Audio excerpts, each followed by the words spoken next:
নমস্কার শ্রোতা বন্ধুরা, স্বাগত জানাই আপনাদের গল্পের আসরে। বাংলা সাহিত্যের গল্পের হীরকখনি থেকে তুলে আনা কিছু মণিমাণিক্যের সম্ভার নিয়ে তৈরি আমাদের গল্পের আসর। আমাদের আজকের নিবেদন শ্রদ্ধেয় লেখক সংবরণ ব্যানার্জির কলমে একটি রোমহর্ষক সায়েন্টিফিক মার্ডার মিস্ট্রি সাসপেন্স গল্প, যার নাম ডক্টর বসুর শেষ ভোজ। আপনারা পুরো গল্পটা শুনে কমেন্ট করে বলে যান কেমন লাগলো। তাহলে বেশি কথা না বলে শুরু করা যাক আমাদের আজকের নিবেদন। এই রমনদা, গিম্পি গিম্পি গাছের নাম শুনেছ? সোফায় হেলান দিয়ে প্রশ্ন করল হাঁদা ওরফে হিমাদ্রি বাগচি। সম্পর্কে সে রমনের ভাইপো হলেও বয়সের ফারাক দুজনের মধ্যে মাত্র 4 বছর 9 মাস। তাই সে তার কাকা রমেনকে রমনদা বলেই সম্বোধন করে। রমনের জ্যাঠতুতো দাদার ছেলে হাঁদা। শেষ কিছু বছর হাঁদা ওরফে হিমাদ্রি বাগচি পশ্চিমবঙ্গের বাইরে পড়াশোনা করতে গিয়েছিল, মাইক্রোবায়োলজিতে স্নাতক। যাকে প্রশ্নটা করা হলো সে অর্থাৎ রমন বাগচি একটু তৎপরতার সাথেই কোথাও একটা বেরোনোর জন্য তৈরি হচ্ছিল। রমন শার্টের বোতাম আটকাতে আটকাতে তার ভাইপো হাঁদার দিকে ফিরে হালকা হাসি মাখা কণ্ঠে বলল, জানবার জন্য তো প্রশ্নটা নিশ্চয়ই করছিস না। তুই প্রশ্নটা কেন করছিস ঠিক বুঝতে পেরেছি। রমন এখন এক পেশাদার অ্যাসিস্ট্যান্ট কনসাল্টিং ডিটেকটিভ। বাইনোভিশন ইনভেস্টিগেটিং এজেন্সি বলে একটা ডিটেকটিভ এজেন্সির সাথে যুক্ত সে। তাছাড়া সে নিজেও কিছু কেস সামলায়। বলতে গেলে এখন সে আর শখের গোয়েন্দা নয়, তাই স্কুলে পড়ানোর কাজটা ওকে ছাড়তে হয়েছে। এই নিয়ে বাড়িতে মায়ের থেকে বেশ কথা শুনতে হয়েছিল রমনকে, কিন্তু সিনিয়র অফিসার অম্বরীশ গাঙ্গুলি বোঝানোতে পাপিয়া দেবীকে শান্ত করা গিয়েছিল। বাইরে পড়াশোনার কারণে রমনের গোড়ার দিকে গোয়েন্দা হয়ে ওঠার সময়টা হাঁদা উপভোগ করতে পারেনি। তাই এবারে তার অ্যাসিস্ট্যান্ট কনসাল্টিং ডিটেকটিভ কাকাকে দেখার আগ্রহ হাঁদার প্রচণ্ড ছিল। না জানলে দেখো, হোয়াটসঅ্যাপে পাঠিয়েছি, দারুণ একটা ভিডিও আছে গাছটার ব্যাপারে। যার কাছে যাচ্ছ তাকে শুনিও, ইমপ্রেস হয়ে যাবে। অস্ট্রেলিয়ার গিম্পি গিম্পি প্রচণ্ড ডেঞ্জারাস একটা গাছ। একবার কারো শরীরের স্পর্শে এসে গেলে সেই জায়গায় মারাত্মক ব্যথা হয়। এই যন্ত্রণা কিছু ঘন্টার জন্য না, মাসের পর মাস থাকে, এবং যন্ত্রণা এতটাই সাংঘাতিক হয় যে সেই যন্ত্রণা থেকে নিস্তার পেতে মানুষের সুইসাইডও করে ফেলে।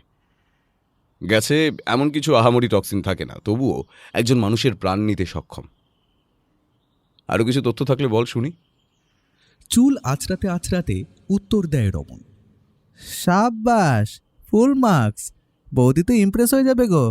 অনেকদিন তোর ক্লাস নেওয়া হয়নি, তাই এত বেড়েছিস জানিস তো। আরে কি অদ্ভুত, ভালো আইডিয়া দিলাম, এসব বলে বোটানিস্ট বৌদিকে ইমপ্রেস করে দেবে।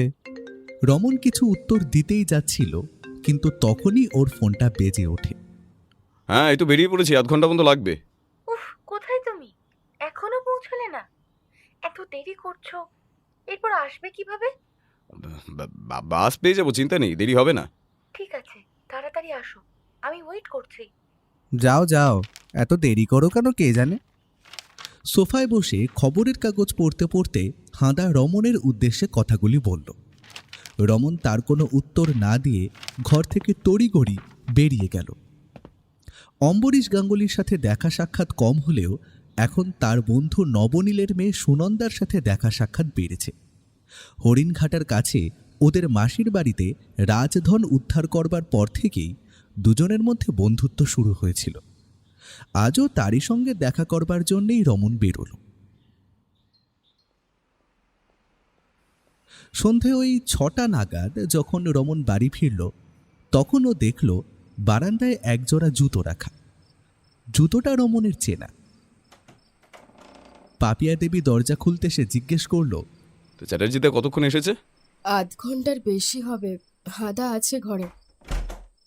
ঘর বলতে রমনের নিজের ঘরেই অপেক্ষা করছিলেন তপন চ্যাটার্জি। রমনকে দেখে তিনি কিছু বলবার আগেই রমন হাঁদার উদ্দেশ্যে বলল, হাদা, একবার ফোনটা চার্জে বসিয়ে দে তো। এরপর তপন চ্যাটার্জির দিকে ফিরে বলল, কি খবর উকিলবাবু, অনেকক্ষণ এসেছেন নাকি? না না, বেশিক্ষণ হয়নি আমি এসেছি। এই ধরো আধ ঘন্টার মতো। তোমার ফোন যে সুইচড অফ, আমি কল করেছিলাম। হ্যাঁ, ওই চার্জ শেষ হয়ে গেছে একদম, সকাল থেকে বসানো হয়নি। আচ্ছা, আপনার অনেকটা সময় নষ্ট করলাম বোধ হয়। No no, not at all. আমি এই তো হিমাদ্রির সাথে কথা বলছিলাম। ব্রাইট চ্যাপ, একে তো তোমার সাগরেদ করে নিতে পারো। অ্যাডভোকেট তপন চ্যাটার্জির শেষ কথায় রমন একবার হাঁদার দিকে দেখে। এরপর মনে মনে ভাবে, এই হলো গোয়েন্দা গল্পের দোষ। প্রায় সব লেখকরা একজন করে গোয়েন্দার বন্ধু বা ভাই বা ভাইপো এরকম তৈরি করে দিয়েছে। বাস্তব জীবনেও একজন সেরকম কেউ না হলে চলবে না। তখন এসব না বলে রমন বলে, আমার আবার সাগরেদ, তাছাড়াও সবে কলকাতায় এসেছে, চাকরি দেখছে এদিক ওদিকে। আমার সঙ্গে ঘুরে বেড়ালে সেসব করবে কখন? হ্যাঁ, সেই কথাই হচ্ছিল হিমাদ্রির সাথে। আমি কিন্তু একটা প্ল্যান বাতলে দিয়েছি ওকে। এই তোমাকেও বলি, মাইক্রোবায়োলজিতে ডিগ্রি আছেই, একটা ফরেনসিক সায়েন্সের উপর কোনো ডিপ্লোমা বা সার্টিফিকেট কোর্স করে নিক। একজন ফরেনসিক এক্সপার্ট কাছে থাকলে কত যে লাভ, এই তুমি তো জানোই। তাছাড়া ফ্রিল্যান্স ডিম্যান্ডও আছে, আমাদের লিগ্যাল লাইনেও আছে, ছোটোখাটো কেসের জন্য আমার দরকারেও লেগে যাবে। হাঁদার নিজের কেরিয়ার, তাই গোটা ডিসিশন ওরই হওয়া উচিত। কিন্তু রমনও ভাবল, কথাগুলো খারাপ বলেনি এই অ্যাডভোকেট তপন চ্যাটার্জি। রমন হাঁদার উদ্দেশ্যে বলে, কিরে, তোর ইচ্ছে আছে নাকি পড়ার? দেখি, খোঁজ নেব। আচ্ছা, এখন কি আমি চলে যাব? মানে তোমরা কোনো কনফিডেন্সিয়াল কিছু আলোচনা করবে নাকি? না না, তোমার কাজ না থাকলে থাকতে পারো, আমার অসুবিধে নেই। আশা করছি আর রমনেরও কোনো অসুবিধে নেই। কি রমন, তাই তো? রমন কিছু বলবার আগেই অ্যাডভোকেট চ্যাটার্জি হাঁদার প্রশ্নের উত্তর দেয়, না, কোনো অসুবিধা নেই। তো রমন, তুমি কি এই মুহূর্তে কোনো কেসে হাত দিয়েছো নাকি? না, আপাতত একদম ফাঁকা। বলুন আপনি। ওয়েল, বায়োমেডিক সায়েন্টিস্ট রঞ্জন বসুর নাম শুনেছ নিশ্চয়ই। আগে সেভাবে জানতাম না, তবে খবরটা পড়লাম। এই তো কদিন আগে হার্ট ফেলিয়ারের জন্য তার মৃত্যু হলো। ওই ব্যাপারেই তোমার সাথে কথা বলার আছে। রমন কিছু না বলে একবার হাঁদার দিকে তাকালো। তখন অ্যাডভোকেট চ্যাটার্জি আবার বলা শুরু করল, উনি একটা ভাইটালস মনিটরিং স্মার্ট ওয়েবেল ডিভাইসের উপর কাজ করছিলেন। এই খবরটা কি কাগজে দেখেছো ইদানিং? না, খবরের কাগজে শুধু হার্ট ফেলিয়ারের কথাই দেওয়া ছিল। তাছাড়া ওই ওনার প্রিভিয়াস অ্যাচিভমেন্টসের কথা দেওয়া ছিল। উনি যে বিজ্ঞানশ্রী পুরস্কার পেয়েছিলেন এটা আমার জানা ছিল না। সালটা খেয়াল নেই, তবে এগ্রিকালচার বিভাগেই কিছু ক্রপ সিজনিং আর সয়েল ট্র্যাকিংয়ের জন্যই সম্মানিত হয়েছিলেন ভদ্রলোক। কতটা ভাস্ট পরিধি লোকটার জ্ঞানের বুঝতেই পারছো। তখন কৃষি বিভাগ, এখন আবার হেলথ কেয়ারে। তো এই হেলথ মনিটরিং যে ডিভাইসের উপর উনি কাজ করছিলেন ওটা কি শেষ করেছিলেন? ওয়েল, আমি ওনার পেটেন্ট ফাইলিংয়ের কাজটা দেখছিলাম। উনি এবং ওনার লং টার্ম পার্টনার অভয় সান্যাল যৌথভাবে ফাইল করেছিলেন। এই অভয় সান্যাল মার্কেটিং ও ব্যবসার খুঁটিনাটি দিকটা দেখলেও উনি একজন দক্ষ ইঞ্জিনিয়ার। বেশ, কি সমস্যা হয়েছে বলুন, মানে আমি কিভাবে সাহায্য করতে পারি এই ব্যাপারে? ওফ, দেখেছো, আসল কথাই বলা হয়নি এখনো। রমন চুপ করে থাকলে অ্যাডভোকেট চ্যাটার্জি আবার বলা চালিয়ে গেলেন, খবরের কাগজে মৃত্যুটা ন্যাচারাল কাজের জন্য বলা হলেও আমার একটা সন্দেহ হয় এই বিষয়ে, তাই আমি বডি পোস্টমর্টমের জন্য পাঠাই। আপনার এই সন্দেহের কোনো স্পেসিফিক কারণ? কারণ আছে। দেখো, খুব রিসেন্টলি বেশ কয়েকবারই পেটেন্ট সমস্যা নিয়ে অভয় সান্যাল এবং রঞ্জন বসুর মধ্যে কথা কাটাকাটি হয়। লাস্ট পেটেন্ট সাইনিংয়ের সময় রঞ্জন বসু পেটেন্ট রয়্যালটি 50% থেকে 70% বাড়িয়ে দেন। Abhay Sanyal was not happy about this. নিজের রয়্যালটি শেয়ার বাড়ানোর কোনো কারণ? দেখো, দুজনের পার্টনারশিপ থাকলেও রঞ্জন বসু মনে করত সে নিজেই এই ইনভেনশনের টেকনিক্যাল কোডিংয়ের সিংহভাগ কাজ সে একাই করত। তাই হয়তো ও রয়্যালটিরও সিংহভাগ নিজের হাতে করতে চেয়েছিল। তাছাড়া ডক্টর বসু আমাকে এও বলেন যে উনি এটা জানতে পেরেছিলেন যে মিস্টার সান্যাল তাদের প্রযুক্তির কিছু অংশ কোনো রাইভাল প্রতিষ্ঠানের কাছে বেচে দেওয়ার পরিকল্পনা করছিলেন। এটা কতদিন আগের কথা বলছেন? দেখো, নিজের শেয়ার বাড়ানোর ব্যাপারটা আমাকে ফোনে জানিয়েছিলেন ডক্টর বসু, তবে উনি মৃত্যুর ওই দিন 3 আগে আমার সাথে দেখা করেন। উনি আমাকে জানান যে আগের দিন নতুন পেটেন্ট ডকুমেন্ট অভয় সান্যালকে মেল করার পরে অভয় সান্যাল ওনার বাড়িতে এসে ভীষণ ঝামেলা করেন। মিস্টার সান্যাল এরকমও বলেছিলেন যে সে নাকি ডক্টর বসুকে দেখে নেবে। You will pay for this. Interesting. এটা সত্যি একটা পোক্ত যুক্তি এই অভয় সান্যালের বিরুদ্ধে। আচ্ছা, মিস্টার সান্যাল কি পেটেন্ট সাইন করেছিলেন? ওয়েল ইয়েস, বাট সেটা ইনভেস্টরদের প্রেশারের জন্য। ইনভেস্টরদের দেওয়া ডেডলাইন ক্রস করে গেলে ইনভেস্টররা পুরো ডিলই ক্যান্সেল করে দিত। তাছাড়া মূল চুক্তিতে এটাও লেখা ছিল যে যেহেতু ডক্টর বসু এই স্মার্ট স্ক্রিন ডিভাইসের মেন ফাউন্ডার, তাই তার কাছে এই পাওয়ার ছিল যে যদি অভয় সান্যাল সইসাবুত করতে দেরি করেন তাহলে ডক্টর বসুর একার সইতেও কাজ হয়ে যেত। সব দিক ভেবে মিস্টার সান্যাল না চাইতেও সই করতে রাজি হয়েছিলেন। আচ্ছা, পোস্টমর্টম রিপোর্ট কি বলছে? টক্সিকোলজি রিপোর্ট তো আসার কথা না এখনো। ওটা এলে বোধহয় কিছুটা বোঝা যেতে পারে। ওগুলোর ফাস্ট ট্র্যাক ডেলিভারির জন্য আমি বলে রেখেছিলাম। পোস্টমর্টেম আর টক্সিকোলজির দুটো রিপোর্টই এসেছে। Cardiac arrhythmia, sudden cardiac failure, ডেথের ন্যাচারাল কজই বলছে। টক্সিকোলজি রিপোর্টও নেগেটিভ এসেছে। বডির উপর কোনো এক্সটার্নাল ফোর্সেরও কিন্তু চিহ্ন নেই। তাহলে তো সমস্যা হয়ে গেল। পোস্টমর্টম টক্সিকোলজি রিপোর্ট থেকে যদি আনন্যাচারাল ডেথের কিছু না পাওয়া যায় তাহলে কেস তৈরি হবে কি করে? এই জন্যই তোমার কাছে আসা। I want you to look into this once again. Raman উঠে দাঁড়িয়ে চার্জে বসানো মোবাইলের কাছে গিয়ে বলল, বুঝলাম। আমাকে দেখতে হবে যে ইনভেস্টিগেশনে কোনো কিছু মিস হয়ে গেছে কিনা। কিন্তু আপনার পদ্ধতি ধরে চললে তো আমার কাজ করা মুশকিল। আমি তো আগে থেকে একজন লোকের উপর দোষ চাপিয়ে তারপর ক্লু খুঁজতে বেরোবো না। সন্দেহ নিশ্চয়ই থাকবে, বাকিটা যেরকম বুঝবো হবে। আমার কোনো আপত্তি নেই, আমি জাস্ট ওপিনিয়ন দিলাম। তবে তোমার মতন করেই একবার দেখো, ডক্টর বসুর এইভাবে মরে যাওয়াটা কেমন সন্দেহজনক লাগছে আমার। আফটার অল ওনার কোনো হার্ট সংক্রান্ত শারীরিক সমস্যা ছিল না, হঠাৎ এইভাবে কেন? অ্যাডভোকেট চ্যাটার্জির মুখে একটা চিন্তার রেশ দেখা গেল। সেটাকে ঝেড়ে ফেলে তিনি আবার বললেন, যাই হোক, তোমার জন্য ওনার বাড়ির সমস্ত অ্যাক্সেস সংক্রান্ত ব্যবস্থা করে ফেলেছি। তাছাড়া এই ফাইলটা ধরো, এই কেস সংক্রান্ত কিছু ডিটেলও আছে। দেখে নিয়ে কাল থেকে কাজে লেগে যাও। রমন ফাইলটা হাতে নিয়ে তারপর অ্যাডভোকেট চ্যাটার্জিকে গেট পর্যন্ত পৌঁছে দিয়ে এলো। বলছি, আমাকে কি সাথে নেবে এবারে? ঘরে ঢুকতেই হাঁদার মুখে এরকম কথা শুনে রমন তার দিকে তাকালো। এরপর বলল, ইন্টারভিউগুলো ঠিক করে দে। ঘুরতে যাওয়ার তো ব্যাপার না এটা। সত্যি যদি কাজে লাগতে চাস তাহলে চ্যাটার্জি বাবু যেটা বললেন সেটা কর। আচ্ছা, এবার একটু আমাকে একা ছেড়ে দে, খাবার হলে ডাকিস। এরপর রমন রাতের আহারের আগে এবং পরে ফাইলটা ঘেঁটে দেখল। তাতে বিশেষ করে অভয় সান্যালের করা ইমেলগুলি ছিল, যাতে তিনি নতুন চুক্তি অনুযায়ী তার ভাগের রয়্যালটির কমে যাওয়া নিয়ে কড়া ভাষায় নিজের অসন্তুষ্টি জানিয়েছেন। একটি নয়, বেশ কয়েকটি ইমেলই করেছেন ভদ্রলোক। তাছাড়া ক্রাইম সিনের ফটো এবং ডক্টর বসুর বাড়ির ভিতরে অন্য ঘর ও বাকি জায়গারও ফটো বর্ণনা তাতে ছিল। ঘুমানোর আগে রমন অ্যাডভোকেট চ্যাটার্জিকে মেসেজ করে কালকের প্ল্যান জানিয়ে দিল।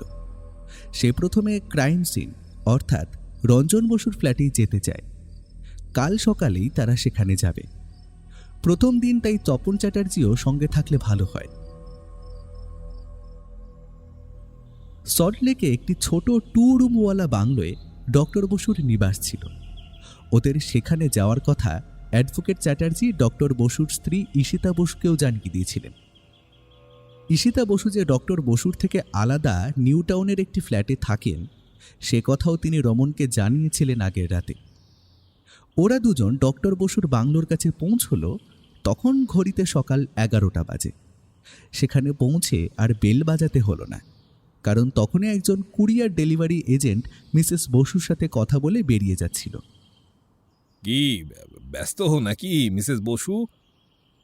ঈশিতা বসুর উদ্দেশ্যে প্রশ্ন করলেন তপন চ্যাটার্জি। আহ, না না, প্লিজ আসুন। আসলে বুটিকের অনেকগুলো ডেলিভারি আটকে ছিল তো, তাই। বাহ, আপনি বুটিক আর রেস্টুরেন্ট খুলে দিয়েছেন তাহলে? ভিতরে প্রবেশ করতে না করতেই প্রশ্ন করলেন তপন চ্যাটার্জি। রমন তখন বাড়ি এবং মিসেস বসু দুজনকেই মনোযোগ দিয়ে দেখে নিচ্ছিল। ঈশিতা বসুর কালো ফ্রেমের চশমা, কাঁধ অবধি খোলা চুল, একটু ব্রাউন হাইলাইট করা নিচের দিকে, একটা কালো ও সাদা শাড়ি পরনে ছিলেন তিনি। রেস্টুরেন্ট তো বন্ধ হয়নি, বুটিকের কাজ কিছু আটকে ছিল, এই যা। চ্যাটার্জি বাবুর কাছে এখানে চাবি ছিল, আপনি আবার কষ্ট করে এখানে আসতে গেলেন।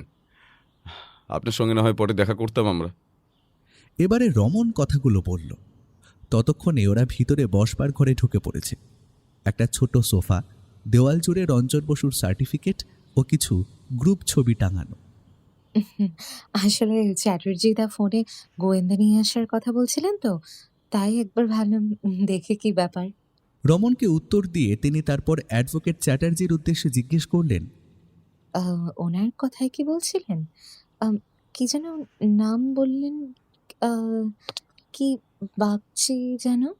হ্যাঁ মিসেস বসু, ইনি রমন বাগচি। আচ্ছা, কিছু খবর আছে? আই মিন, আপনি তো বডি পোস্টমর্টমে পাঠালেন। ওয়েল, রিপোর্ট সব ক্লিয়ার, ওখান থেকে সেরকম কিছু পাওয়া যায়নি, বাট আমি একবার রমনকে দেখতে বললাম। চলুন একবার স্টাডি রুমটা দেখে আসি। রমন সোফা থেকে উঠে অ্যাডভোকেট চ্যাটার্জির উদ্দেশ্যে বলে তারপর বলল, অনেকদিন হয়ে গেল, এখন দেখে কিছু লাভ হবে কিনা কে জানে। ওই রুমটা বন্ধই ছিল, আপনারা দেখে আসতে পারেন। আমি যাব কি আপনাদের সাথে? না থাক, আমরা দেখে নিচ্ছি। চলুন চ্যাটার্জি বাবু।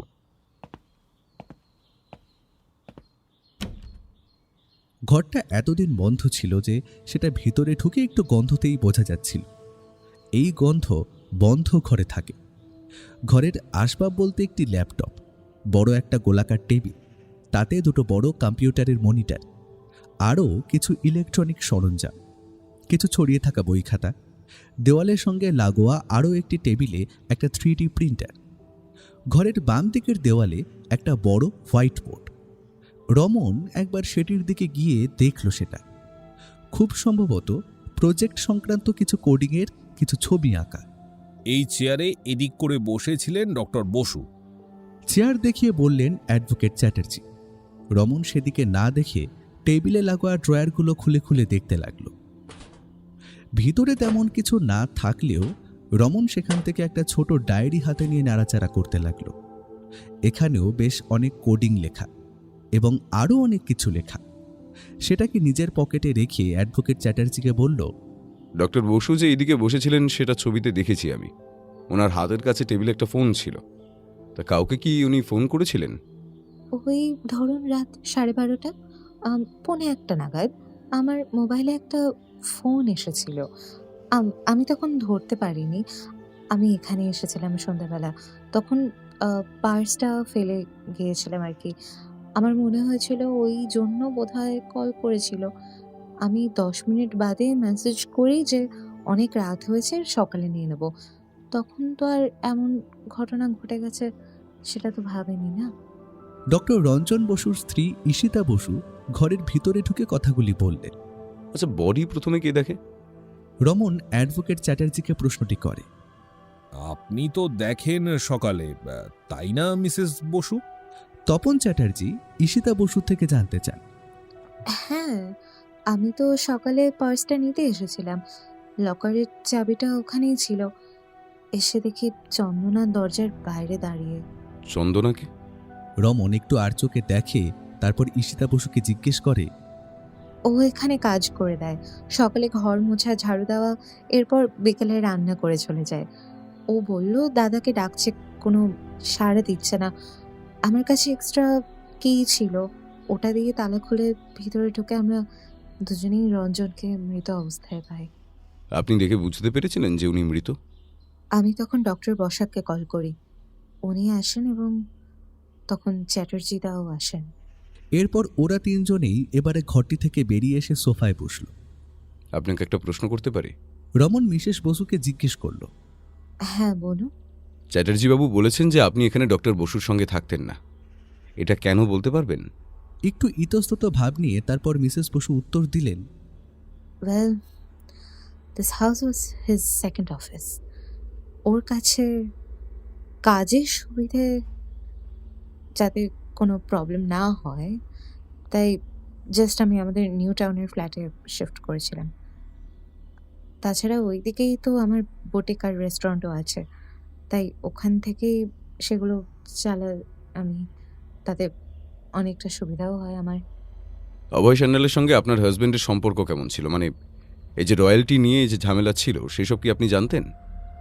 ডক্টর বসুর সঙ্গে যিনি থাকেন সেই লোকটা বাইরে থেকে একটু কঠোর প্রকৃতিরই ছিলেন, তাই ওনার সাথে কারোর ঝামেলা যে হতে পারে এটাই স্বাভাবিক। রয়্যালটির ব্যাপারে ডিটেল আমি অত জানি না, তবে হ্যাঁ, বেশ অনেকবারই আমি ওদের মধ্যে কথা কাটাকাটি হতে শুনেছি। কিন্তু আপনি তো এখানে থাকেন না। থাকি না, তবে আমার এখানে আসা মানে ছিল না। রেগুলারলি এখানে যাতায়াত করতাম আমি, এরকম কোনো একদিন হয়তো শুনেছিলাম। আচ্ছা, ডক্টর বসুর কি কোনোদিন হার্টের সমস্যা ছিল? আমার জানা ছিল না, সবসময় তো কাজ নিয়ে রিসার্চ নিয়ে ব্যস্ত থাকতেন না, অসুস্থ হতে ওনাকে কোনোদিন দেখিনি আমি। চলুন চ্যাটার্জিবাবু, আমাদের এখানের কাজ হয়ে গেছে। চলো রমন। ধন্যবাদ মিসেস বসু, আপনি যে এত সুন্দরভাবেই নিজেকে সামলে নিয়েছেন দেখে ভালো লাগলো। Doctor Basu was a very nice person. ঠিকই আছে, এরকমই থাকা ভালো। কাজ করুন, সুস্থ থাকুন। একদিন আপনার রেস্টুরেন্টে যাব মিসেস বসু। আজ আপাতত চলি। কিছু বুঝলে রমন? গাড়িতে যেতে যেতে জিজ্ঞেস করলেন অ্যাডভোকেট তপন চ্যাটার্জি। আপাতত এই ডায়েরিটা একটু দেখব।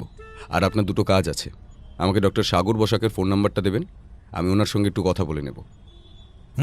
ওটা এক্ষুনি দিয়ে দিচ্ছি, নিয়ে যাও। আরেকটা কথা, ডক্টর বসুর ল্যাবে কাল একবার যাব। সবার সঙ্গেই কথা বলতে হবে। একটু জানিয়ে দেবেন যে আমি যাব। খুব অসুবিধা হবে না, ওই লাঞ্চ টাইমে 2-3 মিনিট কথা বলে নেব। ওকে, ডান। ও হ্যাঁ, আরেকটা কাজ আছে। আমি একবার ওই চন্দনার সঙ্গেও দেখা করব। রমন বাড়ি ফিরে দুপুরের মধ্যেই ডক্টর সাগর বসাকের সাথে কথা বলে নিল। উনি ডক্টর বসুর স্কুল ফ্রেন্ড। ইতিমধ্যে অ্যাডভোকেট চ্যাটার্জিও তাকে ফোন করে রমনের কথা জানিয়ে রেখেছিলেন, তাই রমনকে বেশি কিছু বলতে হলো না নিজের ব্যাপারে। হাঁদা বাড়িতেই ছিল। ও রমনের ঘরের পাশ দিয়ে যেতে রমনকে ফোনে কথা বলতে শুনতে পেল। হ্যাঁ ডক্টর বসাক, আমি তো কালই সব কিছু জানালাম, তাই একটু পুরো ব্যাপারটা জেনে নিচ্ছি। রঞ্জনবাবু আপনাকে কখন ফোন করেন? ডক্টর সাগর বসাকের উত্তর ফোনের অপর দিক থেকে আসবার পরে রমন আবার প্রশ্ন করল। 11:30টায় শুধু বমি বমি ভাবের জন্য কল করলেন। এইটুকুর জন্য উনি নিজের বাড়িতে ওষুধ খেয়ে নিতে পারতেন নয় কি? ওনার ডেস্কে আমি অ্যান্টাসিড বা গ্যাসের ওষুধ কিন্তু দেখেছিলাম। ডক্টর বসাক উত্তর দেওয়ার আগে রমন হঠাৎ দরজা খুলে হাঁদাকে ঘরের ভিতরে ঢুকিয়ে নেয়। এরপর ডক্টর বসাককে ফোনে বলে, একটা মিনিট দেবেন? তারপর ফোন মিউট করে হাঁদাকে বলে, লুকোতে না পারলে লুকোতে যাস না, বস এখানে, ফোনটা স্পিকারে করছি। রমন এরপর ফোনটা স্পিকারে করে ডক্টর বসাককে বললেন, হ্যাঁ বলুন। দেখুন, কিছুদিন আগে ওনার একটু ঘাড় ব্যথা এবং নসিয়ার সিমটম হয়েছিল। মাইগ্রেনের ওষুধ আমি দিয়েছিলাম ওনাকে। ওই ওষুধ সেই দিন উনি দুপুরে খেয়েছিলেন, তাই আমাকে জিজ্ঞাসা করতে কল করেছিলেন যে আবার কোনো গ্যাসের ওষুধ খেতে পারবেন কিনা। I see. কিন্তু মিসেস বসু কি এই মাইগ্রেনের কথা জানতেন? আমার মনে হয় না উনি জানতেন। রঞ্জন ওয়াজ এ হার্ডকোর ম্যান, কর্মঠ মানুষ বলতে যা বোঝায়। নিজেকে অসুস্থ দেখানো উনি একদমই পছন্দ করতেন না। সেই হার্ডকোর ম্যান সামান্য গ্যাসের জন্য যখন আপনাকে কল করলো তখন আপনার সন্দেহ হয়নি কিছু? না, ও ফোন করেছিল কারণ দুপুরের পরে আবার গ্যাসের ওষুধ খেতে পারবে কিনা সেটা জানতে। তখন কিন্তু প্রচন্ড কিছু সমস্যার কথা আমাকে বলেনি। জিজ্ঞেস করলাম রাতে কি ডিনার করেছে, বললো ওর ওয়াইফ মাছ নিয়ে এসেছিল। মিসেস বসু? আমাকে তো এটা আজ বললেন না। She might have missed. Or mental অবস্থায় এখন এসব মনে রাখাও এক্সপেক্টেড না। আর কিছু কি বলেছিলেন ডক্টর বসু? না, জাস্ট 9টা নাগাদ ওর ওয়াইফ চলে যায়। তারপর কিছু মেইল লিখতে লিখতে 10টায় খাবার খেয়ে নেয়। তারপরেই ধীরে ধীরে পেটের সমস্যা শুরু হয়, তখনই আমাকে কল করে। ঠিক আছে, থ্যাংক ইউ ডক্টর বসাক। বল, কি বুঝলি? ফোন রেখে রমন হাঁদাকে জিজ্ঞেস করল। রঞ্জন বসুর মাইগ্রেন ছিল, ও আগের রাতে ওয়াইফের করা মাছ খেয়েছিল, এটুকুই শুনলাম। ওয়াইফ নিয়ে এসেছিল, করেছিল কিনা জানি না। ওই একই হলো, কিন্তু যেটাই হোক তোমাকে বলতে ভুলে গেছে। এরপর হাঁদা কিছুক্ষণ ভেবে বলল, আহ, আচ্ছা, এই ডিনার করেই পেট খারাপ হলো, ডিনারে কিছু ছিল না তো? তুই তো কাল ছিলি, টক্সিকোলজি রিপোর্টে কিছুই পাওয়া যায়নি, তাই এই দিকটা বাদই দিতে হচ্ছে। সাডেন শক বা অন্য কিছু হতে পারে, দেখি সবে তো শুরু, এখন একটু একটু করে এগোতে হবে। নেক্সট স্টেপ কি? নেক্সট স্টেপ ঘুম, কারণ ঘুমোলে ঘুমালে মাইন্ড ফ্রেশ থাকে। হাঁদা তার কাকার মুখের কথা শেষ করে দিল। একদম একদম ঠিক। যা, এবার দরজাটা ভেজিয়ে দিয়ে গিয়ে।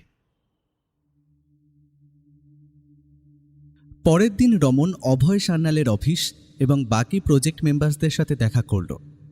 সেখান থেকে বেরিয়ে সে অ্যাডভোকেট চ্যাটার্জির সঙ্গে গিয়ে চন্দনার সাথেও দেখা করল। চন্দনাকে মৃত্যুর দিনের সকাল থেকে ঘটনার বিবরণ দিতে বললে সে জানায় যে সে প্রতিদিনের মতন সেই দিনও ঘরে কাজে ব্যস্ত ছিল। ডক্টর বসু মাঝে মধ্যে তাকে ছুটি দিয়ে বেরিয়ে পড়তেন বটে, কিন্তু ওই দিন তিনি বাড়িতেই ছিলেন। দুপুরে একবার যে অভয় সান্যাল তার বাড়িতে এসেছিলেন একথা রমন অভয় সান্যালের থেকেও শুনেছিল। চন্দনাও এই এক কথাই বলল, যদিও চন্দনা তাদের দুইজনের মধ্যে কথোপকথন শুনতে পায়নি। দুপুরে অভয় সান্যাল চলে যাওয়ার পরে ডক্টর বসু তাকে ঘরে আসতে না বলেছিলেন। ডক্টর বসু মাথায় হাত দিয়ে ডেস্কেই মাথা নামিয়ে শুয়েছিলেন, এটা সে বাইরে থেকে দেখেছিল। ডক্টর বসু যে দুপুরে ওষুধ খেয়েছিলেন সেটা তার ডাক্তার বন্ধু সাগর বসাক রমনকে জানিয়েছিল, হয়তো সেই কারণেই শুয়েছিলেন তিনি। বাড়ি ফেরার পথে অ্যাডভোকেট চ্যাটার্জি রমনকে ফোনে বলে, আমার মাথায় একটা থিওরি আছে, বুঝলে রমন? বলুন। স্যালফোসের একটা টেস্ট করে দেখা যেতে পারে অভয় সান্যাল যাওয়ার পরই ডক্টর বসুর মাথা ব্যথা শুরু হয়। যদি কিছু দিয়ে থাকে। সালফোস মানে অ্যালুমিনিয়াম ফসফাইডের কথা বলছেন? এফেক্টগুলো এরকমই হয়, কিন্তু এরকম এফেক্ট তো আরো অনেক কিছুতেই হতে পারে। আপনি কি সবকিছু টেস্ট করবেন নাকি? না, কিন্তু এটা একবার দেখা যেতে পারে। আমার মনে হচ্ছে এমন কিছু বিষ প্রয়োগ করা হয়েছে যেটা সাধারণ টেস্টে ধরা পড়বে না। হয়তো, কিন্তু এই টেস্টটা করানোর জন্য তো ঘরে কিছু তার অ্যাডভান্স থাকা দরকার, তাই না? সেরকম কিছু পেয়েছিলেন? তপন চ্যাটার্জি চুপ করে ভাবছে দেখে রমন আবার বলে, দেখুন, আমাকে একটু সময় দিন। অভয় সান্যালের অ্যালিবাইয়ের খোঁজ নিচ্ছি, কোথাও আমি না এগোতে পারলে এটাও দেখে নেবেন। না, কাল হবে না, এই কেসটা নিয়ে অনেক কাজ আছে, বাড়ি ঢুকছি এখন। চলো, এই পরে কথা হবে। রমন ফোনে কথা বলতে বলতে ঘরে ঢুকছিল। ঠিক আছে, বুধবার চলো, আজ শনিবার। এই কদিনে কিছু না হলে একটু মাইন্ড ফ্রেশ করতে আমার সাথে বেরিয়ে অন্তত। ফোনের অপর দিক থেকে সুনন্দার গলা শোনা গেল, দেখছি, আপাতত রাখি। আরে কথা বলো, রাখার কি আছে? পিছন থেকে জোর গলায় হাঁদা বলে ওঠে। রমন ফোনটা রেখে তার দিকে দেখে বলল, তোর ইন্টারভিউ কবে? পরশু তো? যা, এই বোতলটা জল ভরে নিয়ে আয়। দেব না ইন্টারভিউ, একটা কোর্সের খোঁজ পেয়েছি, দেখি ওটার ব্যাপারে একটু দেখব। কলকাতার মধ্যে কোনো চাকরি হলে দেখব, বাইরে পোস্টিংয়ের চাকরি বেকার, দেখে কোনো লাভ নেই। হাঁদা যখন জল নিয়ে এলো তখন রমন ডক্টর বসুর ছোট ডায়েরিটা দেখছিল। সে রমনকে বলল, কিছু ক্লু পেলে? Any progress? না, অভয় সান্যালের ব্যাপারে একটা খোঁজ চালাচ্ছি, সেটা রিপোর্ট এলে তারপর দেখছি।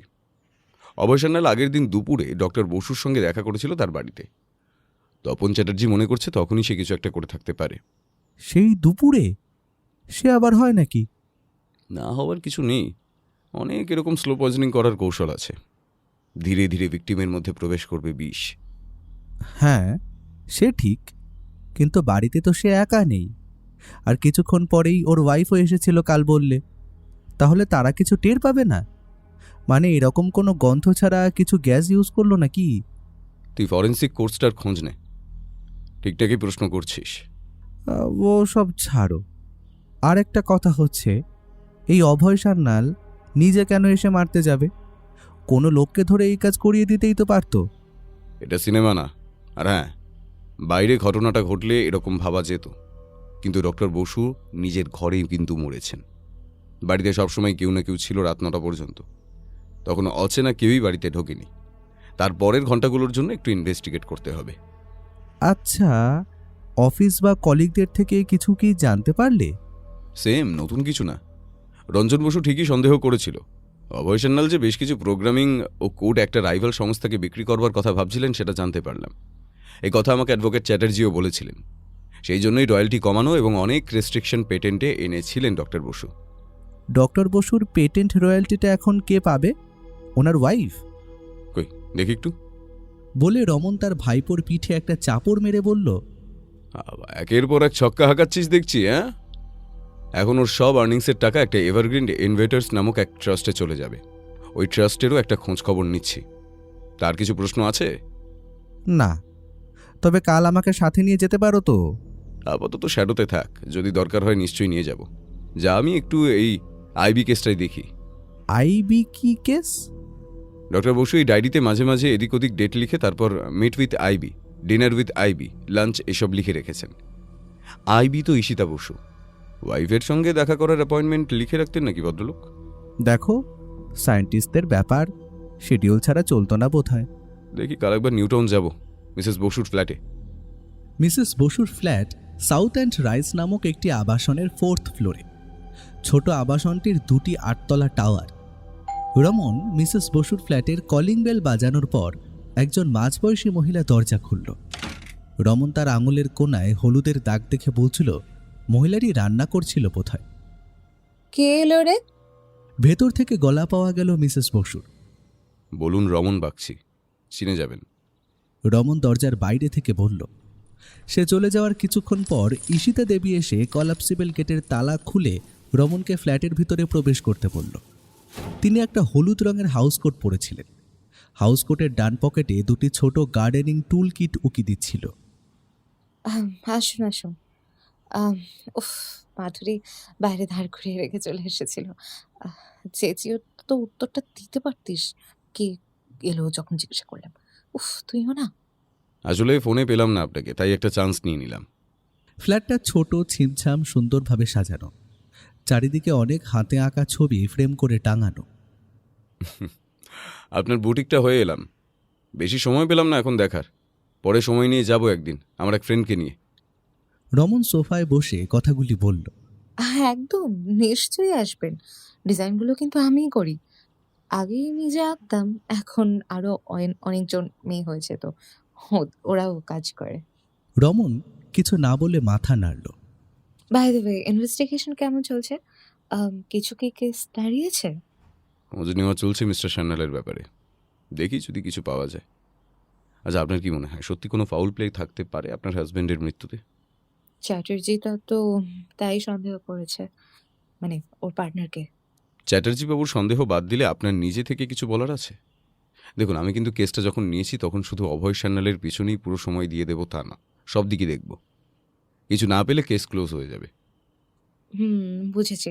তবে সত্যি আমি না কোনো ইনপুট দিতে পারবো না। আপনার বাগানটা কোথায়? রমন হঠাৎ প্রসঙ্গ বদলে এই প্রশ্ন করায় মিসেস বসু কিছুটা অবাক হয়ে যান, কিন্তু পরক্ষণে মুখে হাসি এনে বললেন, বাগান কোথায়? এই তো এই কয়েকটা গাছ লাগিয়েছিলাম বারান্দায়, এই টবে। কিছু মেডিসিনাল আর হেয়ার টনিক বানানোর জন্য কিছু গাছ সম্পর্কে পড়াশোনা করেছিলাম, সেগুলোই আর কি। আপনি বসুন, আমি একটু হাতটা ধুয়ে আসি, কেমন? অলসো চা খাবেন তো? না না, আমাকে একটু শুধু জল দিলেই হবে। ঈশিতা দেবী কিছুক্ষণ বাদে ফিরে এলেন। তার সঙ্গে তার বাড়ির পরিচারিকা মাধুরীও এলো। ওর হাতে একটা ট্রেতে 1 গ্লাস শরবত এবং কিছু মিষ্টি। রমনকে সোফায় না বসে বারান্দা থেকে ভিতরে ঢুকতে দেখলেন তিনি। কাজের মেয়েটি এই সময় বেরিয়ে গেলে মিসেস বসু উঠে সদর দরজা বন্ধ করে এলেন। সরি, লোভ সামলাতে পারলাম না। অনেক ফুলের গাছও তো লাগিয়েছেন দেখলাম। হ্যাঁ, ওই কয়েকটা, সময় কেটে যায়। আবার এসব কি এনেছেন? এত ব্যস্ত হতে গেলেন কেন? রমন সেন্টার টেবিলে রাখা ট্রের দিকে ইঙ্গিত করে বলল, আরে একটু খান না, ঘরে তো মিষ্টি ভরে গেছে একেবারে। আপনি ডক্টর বসুর কাজ সম্পর্কে কতটা ওয়াকিবহাল ছিলেন? একদমই না। দেখুন, ওর সাকসেস আমি অ্যাপ্রিশিয়েট করতাম, কিন্তু আমার সেই সম্পর্কে বেশি ইন্টারেস্ট ছিল না। আচ্ছা, সত্যিই কি এতটা খারাপ সম্পর্ক ছিল ওর সাথে অভয় সান্যালের? স্মার্ট স্কিন ডিভাইসের প্রায় অনেক ইন্টারনাল কোডিং আর মডেলের পেটেন্ট ডক্টর বসু নামেই ছিল। অভয় সান্যাল যে সেগুলো চুরি করে অন্য রাইভাল ফার্মে বেচতে যাচ্ছিলেন সেটা আপনার হাজবেন্ড জানতে পেরেছেন। সেই জন্য উনি ওদের প্রজেক্ট রয়্যালটি শেয়ার থেকে মিস্টার সান্যালের ভাগ কমিয়ে দেন। এবারে এই কারণে মিস্টার সান্যাল কিছু করতে পারেন আন্দাজ, কিন্তু আন্দাজের ভিত্তিতে আমি তো কাউকে ধরে ফেলতে পারি না। সত্যি হয়তো ন্যাচারাল কাজই হতে পারে। আর ভালো লাগছে না। কিছু হলে তাড়াতাড়ি করুন। শ্রাদ্ধের অনুষ্ঠান কবে করছেন? ওর তো আবার এসবে অনেক আপত্তি ছিল। পোস্টমর্টমের জন্য লেট হলো। এই 3 দিন পর একটা মঠে একটু পুজো দিয়ে দেবো। আচ্ছা, আপনি কি প্রতি সপ্তাহে আপনার হাজবেন্ডের জন্য ডিনার বানিয়ে নিয়ে যেতেন? ওই মাঝে সাঝে একটু নিতাম। রান্নাটা কি আপনি করতেন? আমি তো একা পারতাম না। মাধুরী করতো কোনো দিন। কোনোদিন ও জাস্ট একটু হেল্পও করে দিত। Excuse me by the way, আপনি কি এবারে আমাকে সন্দেহ করছেন কোনোভাবে? ওই দিন তো আমি রাতের ডিনার নিয়ে গিয়েছিলাম। না, সেই সুযোগ তো নেই। ফরেন্সিক রিপোর্ট তো পুরো ক্লিন, বিষ প্রয়োগের কোনো চান্সই নেই। এখন উঠি, বুঝলেন? মিসেস বসু যে হঠাৎ উত্তেজিত হয়ে গেছিলেন সেটা নিজেই বুঝলেন। রমনকে দরজার কাছে এগিয়ে দিয়ে বললেন, sorry, I am really sorry, কিছু মনে করবেন না। যেই নিজের নাম আসে সবাই একটু ঘাবড়ে যায়, তাই আমারও তাই হয়েছিল। আপনার আমার উপর সন্দেহ করার 100 বার রাইট রয়েছে। দেখুন, কেসটার যদি কিছু রফা করতে পারেন তো ভালোই হয় আর কি। কি আর বলবো। রমন এই ব্যাপারে কিছু না বলে ঈশিতা দেবীকে অবাক করে দিয়ে একটা অদ্ভুত প্রশ্ন জিজ্ঞেস করে বসল। মিসেস বসু, আপনি ট্রিঙ্কাসে গেছেন? আমি সে তো বহুকাল আগে, বাবা মায়ের সাথে। কেন বলুন তো? না, রিসেন্টলি যাননি কোনোদিন আপনার হাজবেন্ডের সঙ্গে? না। ঠিক আছে, চলি, দরকার পড়লে আবার আসবো। এরপর 2 দিন ধরে রমন এইদিক ওইদিক ঘুরে শুধু কেস সংক্রান্ত তথ্য সংগ্রহ করার কাজ করল। এই কাজে ওর সঙ্গী হল বাইনোভিশন ইনভেস্টিগেটিং এজেন্সির এক বন্ধু পার্থ। পার্থর সাহায্যতেই রমন অভয় সান্যালের ওপর নজর রাখল। অভয় সান্যালের বলা সমস্ত কথা যে সত্যি সেটিও যাচাই করে নিল ওরা। অফিসের কাছে এক এটিএমের সিসিটিভি ক্যামেরা এবং তার বাড়ির সামনের এক ক্যামেরার ভিডিও থেকেও তেমন কিছু না পেয়ে রমনের মাথায় চিন্তা শুরু হলো কেসটাকে নিয়ে। সন্ধ্যাবেলা ঘরে ঢুকে সে সোফায় হেলান দিয়ে বসেছে, তখন হাঁদা এসে বলল, তপন চ্যাটার্জি ফোন করেছিল, তোমাকে ফোনে পাচ্ছে না বলছে। কাজে ছিলাম, কথা হয়েছে। তাহলে কি ছেড়ে দেবে কেসটা নাকি? ছাড়তে যাব কেন? ওটাই তো বলল চ্যাটার্জি বাবু। মিসেস বসু নাকি তাকে বলেছেন আর কিছু করতে হবে না। হ্যাঁ, এটা কখন হলো? কখন করলো ফোনটা? দুপুর নাগাদ তো কথা হলো। বললাম মিসেস বসুর বাড়ির কাজের মেয়েটাকে কয়েকটা প্রশ্ন করতে। বললো আচ্ছা, জেনে নেব। আমাকে এই বিকেল 4:30 নাগাদ ফোন করলো। তাহলে কি ছেড়ে দিচ্ছ? অনেক প্রশ্নের উত্তর এখনো পাইনি। এই সময় কি করে ছেড়ে দেব? একটু তো যাচাই করতে হবে ব্যাপারগুলো, নাকি? আচ্ছা, এখন কোথায় আছো কেস নিয়ে? মানে কি প্রশ্ন আছে তোমার? ডক্টর বসুর এই ডায়েরিতে লেখা ওই আইবি ব্যক্তির ব্যাপারে জানতে হবে। কিছু তো কানেকশন আছে তার। তাছাড়া ডক্টর বসু মাঝে মাঝেই কোথাও বেরোতেন অফিসিয়াল মিটের জন্য। তার কথা অভয় সান্যালও জানেন না। ওনার লোকেশন হিস্ট্রি বলে বেশ অনেকবার পুরুলিয়া, শান্তিনিকেতনে, এমনকি পাশের রাজ্য ঝাড়খণ্ডেও দেখিয়েছে। রমন দাঁড়িতে হাত বুলাতে বুলাতে কথাগুলি বলে চলল। ওর চোখে মুখে এখন তীক্ষ্ণ চিন্তার ভাব ফুটে উঠছে। আরও হচ্ছে এভারগ্রিন ইনোভেটর্স। ওই পেটেন্টের নমিনি ট্রাস্ট? চ্যাটার্জিবাবু বললেন ডক্টর বসু নিজেই ওর নাম দিয়েছিলেন। ডক্টর বসুর ইচ্ছা ছিল যে ওনার অবর্তমানে এই ট্রাস্টে ফান্ডিং যেন বন্ধ না হয়। মিসেস বসু কি জানতেন এই ট্রাস্টের ব্যাপারে? চ্যাটার্জিবাবুকে এই নিয়ে জিজ্ঞেস করেছিলাম। উনি বললেন মিসেস বসু এসব ব্যাপারে জানতেন না। তাছাড়া আমিও কথা বললাম 2 দিন। ওনার ডক্টর বসুর কাজের ব্যাপারে সেরকম ইন্টারেস্ট নেই। দেখি, একটা ডিটেল সার্ভে করছি ওই ট্রাস্টের ব্যাপারে। এই সময় রমনের ফোনটা বেজে উঠল। বলো পার্থ, এনি নিউজ? এই এভারগ্রিন ইনোভেটর্স ট্রাস্ট তৈরি হয় স্মার্ট স্কিনের পেটেন্টের ফার্স্ট ড্রাফট তৈরির 1 বছর আগে। ট্রাস্টি কোনো এক সঞ্জয় বারিক নামে একজন ব্যবসায়ী গন্ডগোল হচ্ছে ওর কোনো সায়েন্টিফিক ক্রেডিবিলিটি নেই। এমন এক অনামী নতুন ট্রাস্টকে ডক্টর রঞ্জন বসু তার পেটেন্টের নমিনি কেন বানালো? কি মনে হচ্ছে কোনোভাবে ডক্টর বসুর উপর প্রেশার ক্রিয়েট করা হয়েছিল নাকি? I don't think so. Doctor বসুর অ্যাকাউন্ট থেকে রেগুলারলি এই ট্রাস্টে ফান্ডিং হতো। খুব বড় কিছু না, স্মল অ্যামাউন্ট, বাট হতো। কিন্তু ট্রাস্টির সায়েন্টিফিক ক্রেডিবিলিটি নাই থাকতে পারে। He might have his set of advisers. Well, আমি যখন বলছি একটা সাসপিশিয়াস কিছু ব্যাপার আছে, তার মানে নিশ্চয়ই আমি পুরো হোমওয়ার্ক করেই বলছি। তুমি আমার কাজের পদ্ধতি ভালো করেই জানো। ট্রাস্টের ফান্ডিং হতো কিন্তু কোনোই সায়েন্টিফিক অ্যাক্টিভিটি নেই। কিছু ভেগ কনসালটেশনও ফিল্ড আউট রিচের নামে ফান্ডিং হতো। যাই হোক, আমি আমার কাজ করেছি। এবার এই ডিটেলস তোমার কেসে কেমন করে হেল্প করবে, ইটস আপ টু ইউ। ঠিক আছে, থ্যাঙ্কস পার্থ। আমাকে সঞ্জয় বারিকের কারেন্ট ঠিকানাটা হোয়াটসঅ্যাপ করে দিও। রমন ফোনটা রেখে মেসেজ দেখল। কি এবারে ওই ট্রাস্টির সাথে যোগাযোগ করবে নাকি? কিন্তু তার আগে একবার মিসেস বসুর সঙ্গে কথা বলতে হবে। কেসের তো এখন সবে শুরু, নতুন জট লাগছে। এখন হঠাৎ উনি ইনভেস্টিগেশন ক্লোজ করতে বলছেন কেন, কে জানে। গড়িয়াতে একটা ছোট 2 কামরা ফ্ল্যাটই হচ্ছে এভারগ্রিন ইনোভেটার্সের অফিস। রমন কাঁধে একটা সাইড ব্যাগ নিয়ে সেখানে রিসেপশনে গিয়ে বলল, নমস্কার, আমি চন্দন জানা, ফ্রেন্ড ফর আর্থ এনজিও থেকে। মিস্টার বারিকের সঙ্গে কথা হয়েছিল কাল, উনি আসতে বলেছিলেন। রমন নিজের পরিচয় বদলেছে এবং একটা গোঁফ এবং মোটা ভুরুর সাহায্যে একটা ছদ্মবেশও নিয়েছে।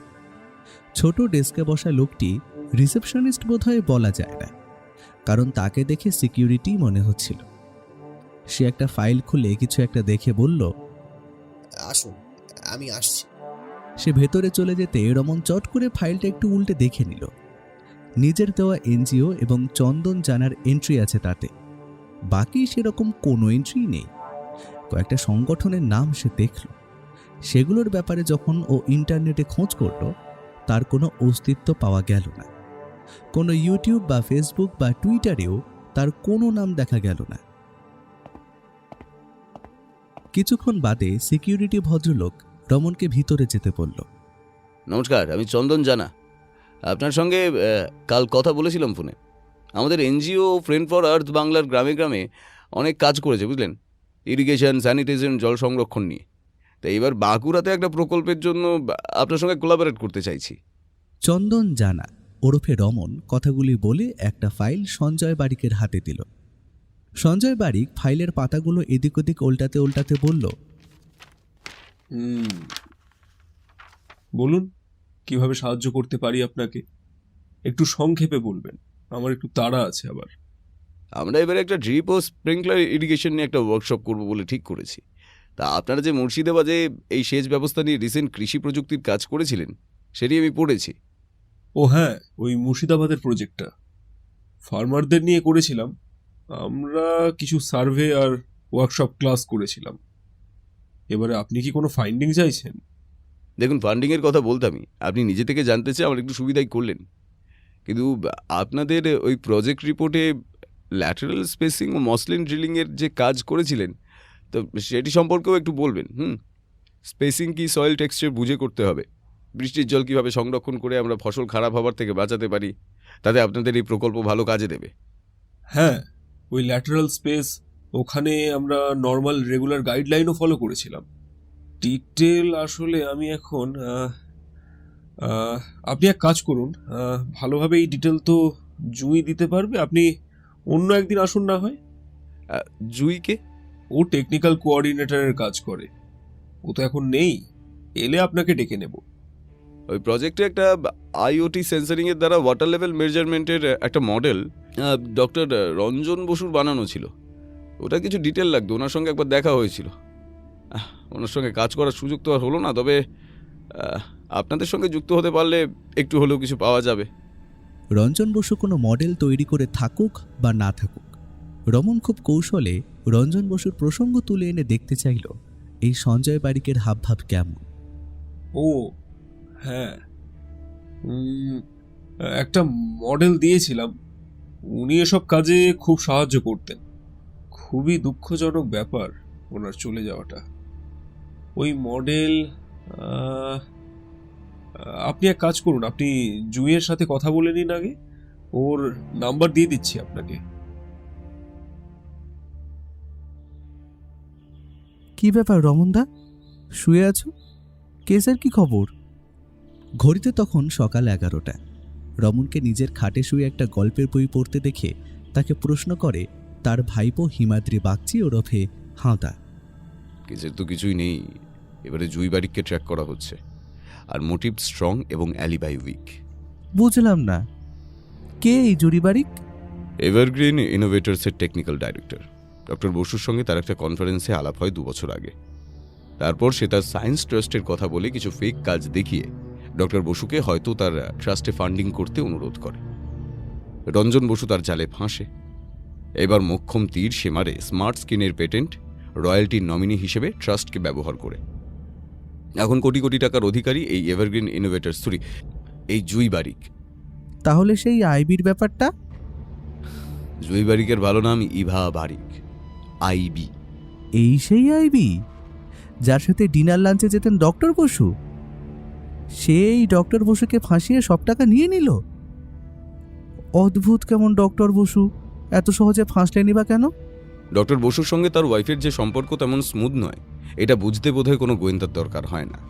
তার জীবনের কাজই প্রায়োরিটি হতে পারে, যেমনটা ঈশিতা বসু বলেছিলেন। কিন্তু সেই জীবনে যদি ইভা বারিকের মতো সুন্দরী ইয়াং ইন্টেলিজেন্ট মেয়ে দরজা ধাক্কায়, তাহলে রঞ্জন বসু কিভাবে নিজেকে সামলাবে? মোটিভ তো বুঝলাম, কিন্তু খুনটা করলো কি করে? জানি না, সেটা খোঁজ করা প্রচণ্ড কঠিন। তাও আবার খুনের 11 দিন পরে যদি কেস হাতে পায়। একবার সে ধরা পড়লে এটা পুলিশের কাজ হবে সেটা দেখা। ইভা বারিকের কালো টিয়াগো গাড়িটা রাতে রঞ্জন বসুর বাড়ির গলির মুখে দাঁড়িয়েছিল। মাঝে মাঝে আমি ভাবি, যদি বড় বড় গল্পের গোয়েন্দাদের মতন সুপার পাওয়ার থাকতো, যে 5-10 বছর আগের হওয়া ক্রাইমও হাসতে হাসতে সলভ করে দিতাম। দেখো, হয়তো কোনোদিন এটাও পেরে যাবে। আচ্ছা, কাল তাহলে শুধু ওই ট্রাস্ট অফিসেই গেলে? না, একবার মিসেস বসুর সঙ্গেও দেখা করে এসেছি। ভদ্রমহিলা হঠাৎ কেস নিয়ে আমাকে এগোতে বা ভাবা বন্ধ করতে বলছেন। প্রথম দিকে ওনার উৎসাহ ছিল, এখন হঠাৎ। এই ইভা বারিকের কথা বলেছো তাকে? না, আমি এখনো কিছু বলিনি। তার মনে একটা চিন্তা কাজ করছিল, সেটা দূর করতে অন্য গল্প করলাম। সুনন্দা বলছিল এই ভদ্রমহিলার একটা হেয়ার আর স্কিন সংক্রান্ত প্ল্যান্ট বেসড রেমেডির ইউটিউব চ্যানেল আছে। তো ওই নিয়ে 2-4টে গল্প করে ওনার চিন্তা দূর করলাম। আপাতত ফোকাস আইবি। দুপুর তখন সবে 1টা। ইভা বারিকের ফোন ট্রেস করবার জন্য অ্যাডভোকেট চ্যাটার্জির মারফত পুলিশে বলা হয়েছে। রমন আরও অন্যভাবেও খোঁজখবরের ব্যবস্থা করে বাড়িতে অপেক্ষা করছিল। এমন সময় ওর মোবাইলটা বেজে ওঠে। বাইনোভিশন ইনভেস্টিগেটিং এজেন্সির অফিস নাম্বার। রমন কিছুদিন আগে এজেন্সির দেওয়া একটা কলেজের ছেলের সার্ভেইলেন্স কেস না নিয়ে এই ডক্টর বসুর কেসটা হাতে নিয়েছে। সার্ভেইলেন্স কেসটা তেমন কিছুই ছিল না। ছেলের অভিভাবক দেখতে চেয়েছিলেন ছেলের গতিবিধি। রমনকে এর থেকে একটা মার্ডার মিস্ট্রি বেশি আকর্ষিত করেছিল। রমন ফোনটা তুলল। এই রমন, তুমি কোথায়? এক্ষুনি একবার অফিসে এসো তো। দিলীপের গলা। রমন শুনেই বুঝতে পেরেছে। অফিস? কেন? আমার তো এখন কোনো কেস নেই। জানি না, একজন ভদ্র মহিলা এসেছেন, তোমার সাথেই কথা বলবে। অফিসে আর কে আছে? কেউ একটা হ্যান্ডেল করতে পারছে না? না, she wants you to come. অগত্যা রমনকে বেরোতে হলো। বাইনোভিশন ইনভেস্টিগেটিং এজেন্সির অফিসে একটা ক্লায়েন্ট ব্রিফিং রুম আছে। সেখানেই ভদ্রমহিলা বসে আছে। মেরুন রং করা চুলগুলি একটু বেশি পরিপাটি, চোখে কালো চশমা। রমন তার সামনে বসল, সঙ্গে এজেন্সির বন্ধু পার্থ। অফিসে যাওয়ার আগে ও পার্থকে ডেকে নিয়েছে। বলুন, আমার সঙ্গে কি কাজ, একটু তাড়াতাড়ি বলবেন। ভদ্রমহিলা কিছু না বলে ব্যাগ থেকে একটা কার্ড বের করে রমনের হাতে দিলেন। রমন যখন কার্ডটি তার খাপ থেকে খুলে দেখতে দেখতে ভুরুক মুচকে ফেলেছিল প্রায়, সেই সময় ভদ্রমহিলা মাথার মেরুন চুলটি খুলে রাখলেন, কালো চশমাটি চোখ থেকে সরালেন। তাকে এবং কার্ডটি দেখে রমন ততক্ষণে অবাক হয়ে গেছে। আই কার্ডটি ইভা বারিকের, এবং সামনে বসে থাকা ভদ্রমহিলা আর কেউ নন, স্বয়ং ইভা বারিক নিজে। নমস্কার চন্দনবাবু, আপনি আমার সাথে দেখা করতে চেয়েছিলেন বোধহয়, তাই না? রমনকে অবাক করে এই ভদ্রমহিলা জিজ্ঞেস করল। চন্দন জানার নাম করে ছদ্মবেশ নিয়েই রমন এভারগ্রিন ইনোভেটার্সের অফিসে গিয়েছিল। ইভা বারিক তার আসল পরিচয় কিভাবে জানল, সেটা রমনকে কিংকর্তব্য বিমূঢ় করে দিয়েছিল। সে নিজেকে সামলে বলল, ভেরি ওয়েল, আমি আপনাকেই খুঁজছিলাম। ধন্যবাদ সাহায্য করবার জন্য। জানতে চাইবেন না? চন্দন জানাই যে রমন ভাবছি, এটা কি করে জানলাম আমি? ম্যাটার করে না। আপনি এখানে নিজেকে নিশ্চয়ই ধরা দিতে আসেননি। কেন এসেছেন বলুন। ডক্টর রঞ্জন বসু মৃত্যুর যে তদন্ত হচ্ছে, আমি সেটা জানতাম। আর সেটা যখন শুনলাম আপনি পেয়েছেন, তখন আমি শিওর ছিলাম যে আমার নাম আপনি খুঁড়ে বের করবেন। আমার উপর সন্দেহ করবার অনেক কারণ আছে, আমি জানি সেটা, কিন্তু আমি ডক্টর বসুর মৃত্যুর সাথে একদম জড়িত নেই। সেটা না হয় আমার আর পুলিশের উপর ছেড়ে দিন। রমন শান্ত অথচ কঠিন গলায় উত্তর দিল, ডক্টর বসুর যেদিন মৃত্যু হলো সেদিন আপনার গাড়িটা ডক্টর বসুর বাড়ির কাছেই দেখা গিয়েছিল। মোটিভ তো আলাদা করে বলতে হবে না। ওনার মৃত্যুর কারণ একটা ফেক ট্রাস্ট, এথরিক না। আপনি এখন কোটি কোটি টাকার মালিক। আমি তো নিজেই এখানে এসেছি, আমাকেও একটু বলতে দেওয়া হোক। বলুন, আপনার যা বলার আছে। রমনকে বাধা দিয়ে পার্থ উত্তর দিল, রঞ্জন বসুকে আমি মারিনি। আরে নতুন কিছু বলুন। রমেন অধৈর্য হয়ে পড়েছিল। ইভা বলল, আমার আর ডক্টর রঞ্জন বসু বিয়ে করার কথা ছিল। ওই স্মার্ট স্কিনের লঞ্চ করার পরেই ওর ওয়াইফ ঈশিতাকে ডিভোর্স দিত। আমি এখন কেন রঞ্জনকে শুধু শুধু মারতে যাব? Easy for the patent royalty. Raman একদমই ইভা বারিকের কোনো কথা বিশ্বাস করছিল না। ডক্টর বসু যে ঈশিতাকে ডিভোর্স দিত তার প্রুফ আমার কাছে আছে, আমি সেগুলো দিয়ে দেবো। আপনাদের সেটার সত্যতা যাচাই করে নেওয়ার ক্ষমতা আছে নিশ্চয়ই। তাছাড়া একটা ডিভোর্স কতটা খরচা সাপেক্ষ সেটা আপনারা জানেনই। ট্রাস্টের টাকা আপনাদের দুজনের ভবিষ্যতের জন্য সরিয়ে রাখছিলেন। রমনের প্রশ্নে ইভা বারিককে বিব্রত করবার চেষ্টা 100 ভাগ দেখা গেল, কিন্তু ইভা বারিক শান্ত হয়েই বললেন, ট্রাস্টের সব কাজ ফেক ছিল না। ঝাড়খণ্ডের লাতেহার জেলায় বেশ কিছু গ্রামে আমাদের টিম ডক্টর বসুর সাহায্যে একটা অতি অত্যাধুনিক অ্যাগ্রোটেকের ওপর কাজ করছিলাম। কাজটা কনফিডেন্সিয়াল, তাই রিপোর্ট করা হতো না। ফান্ডিংয়ের জন্য আমাদের অন্য প্রজেক্ট দেখতে হতো। তার জন্য আপনারা ট্রাস্টকে ধরতেই পারেন, কিন্তু সেগুলোর বেনিফিশিয়ারি অনেক রাজনৈতিক নেতা, মন্ত্রী ও দলরাও ছিল। আমি আপনাদের সব ডিটেল দিতে রাজি রয়েছি। আশা করব আপনারা ব্যাপারটার গোপনীয়তা বজায় রাখবেন। রমন তখনও নিজের এই ভুল স্বীকার করতে পারছিল না। সে বলল, আপনি যে নির্দোষ তার প্রমাণ রেখে যান, আমরা দেখে নেব। কিন্তু ভুলে যাবেন না, আপনি সন্দেহের বাইরে থাকবেন না। তাছাড়া আপনার গাড়ি ওই দিন ডক্টর বসুর বাড়ির সামনে ছিল, সেটার ব্যাপারে কি বলবেন? আমি সব প্রমাণ দিয়ে দেবো, পেপার্স, ভিডিও, অডিও, সব এভিডেন্স। বাই দ্য ওয়ে, আপনার ভিডিও আছে তাতে চন্দনবাবু, কিন্তু আপনি কিভাবে প্রমাণ করবেন আমার গাড়ি ওই দিন ওখানে থাকা মানেই আমি ডক্টর বসুকে বাড়িতে গিয়েছিলাম? আপনাকে যা জিজ্ঞেস করা হয়েছে সেটা বলুন। ওর সাথে আমার দেখা করার কথা ছিল, তাই গিয়েছিলাম, কিন্তু ওর ওয়াইফ হঠাৎ ওই দিন চলে এসেছিল বলে আমি আর যেতে পারিনি। ঠিক আছে, আমরা সব কিছু যাচাই করে নেব এবং দরকার পড়লে আপনাকে আবার ডেকে নেব, কেমন? নিশ্চয়ই।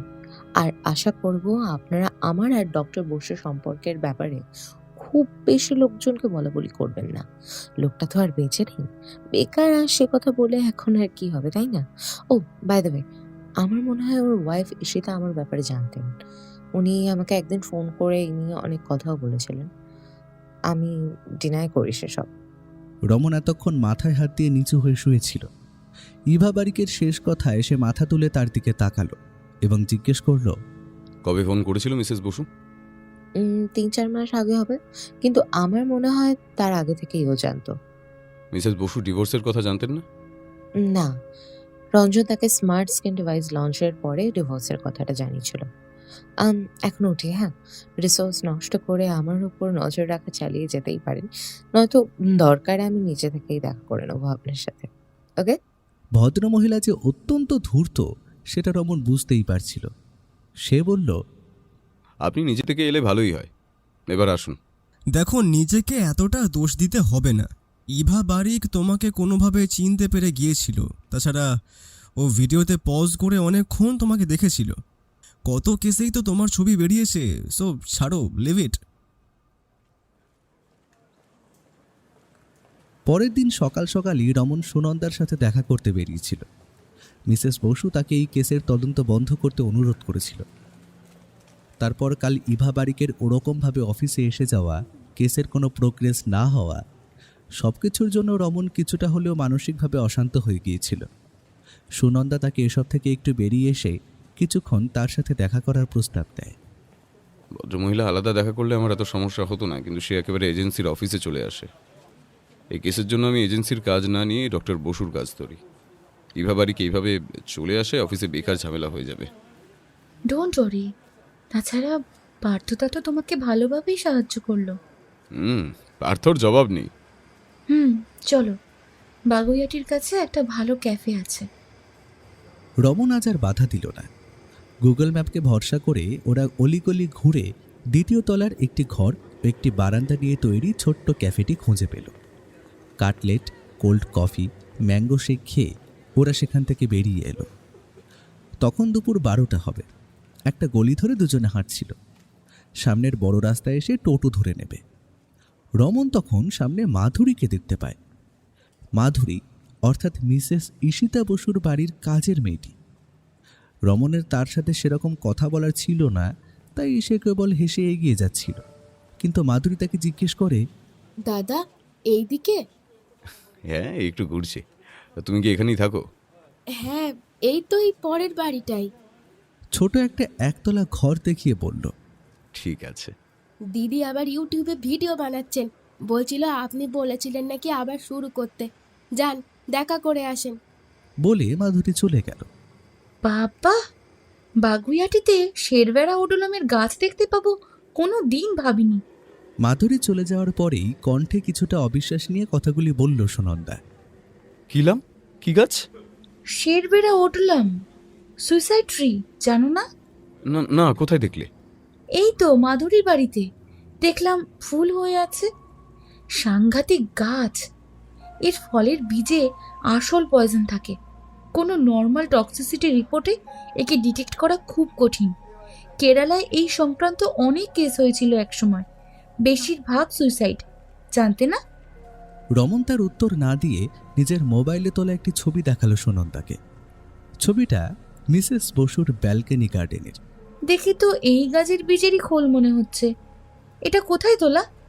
সুনন্দার প্রশ্নের উত্তর না দিয়ে রমন জোরে মাধুরীর নাম ধরে ডাকল। মাধুরী বেশি দূরে যায়নি তখনও। সে ফিরে তাকালো। দুজনে এগিয়ে মাধুরীর বাড়ির সামনেই দেখা করল। সুনন্দাও সেখানে পৌঁছালো। এই গাছ তুমি লাগিয়েছো? কি গাছ জানো? জানি না, বৌদি দিয়েছিল রাখতে, ভালো লেগেছিল তাই রেখেছি। বৌদি মানে? ওই যার বাড়িতে কাজ করি। ঈশিতা বসু তোমাকে এই গাছ দিয়েছে কেন? আমি বলেছিলাম তোমার বাড়ির মতন ফুলের গাছ লাগাবো, তো বৌদি বললো এই গাছটা নিয়ে যা, সুন্দর ফুল হয়, আর বললো ফল হলে ওকে দিতে। ফল কেন চাইতো? আর এটা কবে থেকে? জানি না, আমাকে বলেছিল ফলগুলো হলেই দিয়ে দিতে। ওই চুলের কি সব তেল বানাবে বলেছিল। কেউ যেন না নেয়। এই 6 মাস আগেই তো লাগিয়েছিলাম। মাটি, ওষুধ সবই বৌদি দিয়েছিল। ঠিক আছে, আমি এত কিছু জিজ্ঞাসা করেছি, এসব বৌদিকে বলতে হবে না। পরের দিন একটা রেস্টুরেন্টের সামনে দাঁড়িয়ে রমন কারোর জন্য অপেক্ষা করছিল। কিছুক্ষণ বাদে সেখানে অ্যাডভোকেট তপন চ্যাটার্জি আসেন। মর্নিং রমন, বলো কি ব্যাপার? আপনি সেরবেরিন টেস্টের কথা বলেছেন তো? সে তো বলেছি, কিন্তু তুমি হঠাৎ এই টেস্ট কেন করতে বলছো? রমন উত্তরে আগের দিনের সমস্ত ঘটনা তাকে জানায়। কিভাবে সে মাধুরীর ঘরে ওই গাছ দেখতে পায়। এরপর সে তার ব্যাগ থেকে একটা প্যাকেট দিল। প্যাকেটে একটা তুলো মোড়া কিছু ভরা। এতেও কি সেরবেরিনের নমুনা খুঁজতে হবে? রমেন উত্তরে হ্যাঁ বলায় সেটিকে সযত্নে ব্যাগে ভরে নিলেন অ্যাডভোকেট তপন চ্যাটার্জি। তারপর তিনি বললেন, দেখো, রঞ্জন বসুর পার্সোনাল লাইফ, বিশেষ করে তার বৈবাহিক সম্পর্ক যে খুব মধুর না সেটা আমিও জানতাম, তবে এতটা তিক্ত দেখে তো মনে হতো না। মানুষের মন বোঝা খুবই কঠিন। যাই হোক, আগে রিপোর্ট দেখুন কি বলে। এরপর তিনি সেখান থেকে চলে গেলেন। যাক, আজ তাও একটু মন ভালো আছে মনে হচ্ছে। তপন চ্যাটার্জি চলে যাওয়ার পরে রমন এবং সুনন্দা দেখা করে। রমন সোনন্দার কথায় তার দিকে না ফিরেই বলল, ল্যাব রিপোর্টটা না আসা পর্যন্ত পুরোপুরি শান্ত হতে পারছি না। চলে আসবে, শুনেছি একটু সময় লাগে। বাই দ্য ওয়ে, কাল মিসেস বসুর বাড়িতেও তো গিয়েছিলে, ওখানে কি হলো? ওর কিচেন থেকে কিছু এভিডেন্সের দরকার ছিল, সেটাই নিয়ে এলাম। সুনন্দা কিছু না বলে রমনের দিকে তাকিয়ে রইল। রমন বুঝতে পারল তাকে পুরো ঘটনাই বলতে হবে। আমি বলেছিলাম যে তুমি মিসেস বসুর ইউটিউব ভিডিও দেখতে, এই বলে 2 দিন অনেক প্রশংসা করেছিলাম। কাল গিয়ে শুধু বললাম ভিডিওতে যেখানে হেয়ার অয়েল বা আপনার সমস্ত তেল মশলা তৈরি করেন সেই জায়গাটা দেখতে চাই। তো উনি নিয়ে গেলেন। এরপর রান্নাঘরের পজিশন দেখে একটু আন্দাজ করি কাউন্টার টপের নিচে কিছুটা মশলা লেগে থাকতে দেখি। মাধুরী বলেছিল মিসেস বসু কাজ করলে সেই সব কিছু ধুয়ে দেয়। এবার ওর কথা অনুযায়ী মিসেস বসু শেষ রান্নাঘরে কিছু করেছেন সেই ডক্টর বসুর মৃত্যুর আগের দিন। মাছের ঝোলের এভিডেন্স অলরেডি ছিল, ভিসেরাও ছিল। আমি এই এভিডেন্সটাও আজ চ্যাটার্জি বাবুর হাতে দিয়ে দিলাম। তুমি তো বললে ডক্টর বসু তার ওয়াইফকে ডিভোর্স দিয়ে দিত, তাহলে মারার কি দরকার ছিল?